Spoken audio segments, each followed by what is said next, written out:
Magkapatid mula Santa Ignacia, Tarlac ang muling nagbigay ng karangalan sa kanilang paaralan matapos magwagi sa 3 pambansang academic competitions. Kinilala sina Junius L. Castro at Jesus L. Castro ng Santa Ignacia North Central Elementary School.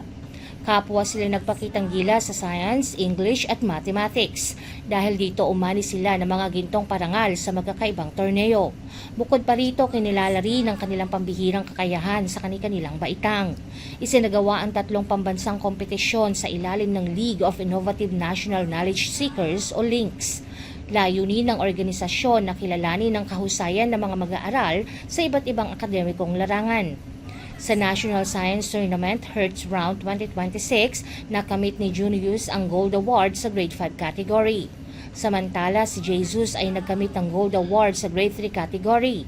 Higit pa rito, siya rin ang itinanghal na top scorer sa kanyang dibisyon. Bukod sa Science Tournament, nagwagi rin sina Junius at Jesus sa National English Tournament Spelling Bee Challenge. Nakamit din nila ang Gold Award sa National Mathematics Tournament Alpha Round 2026. Ang mga parangal ay nakuha nila sa kanilang grade level. Ayon sa post ng Santa Ignacia North Central Elementary School, ipinamalas sina Junius at Jesus ang pambihirang husay, dedikasyon at disiplina sa pag-aaral. Kaya naman nagbunga ito ng mga prestihiyosong pagkilala sa pambansang antas. Ipinahayag din ng naturang paaralan ang kanilang pagmamalaki sa natamong parangal at tagumpay ng magkapatid. Naniniwala ang paaralan na nagsisilbi silang inspirasyon sa kapwa mag-aaral.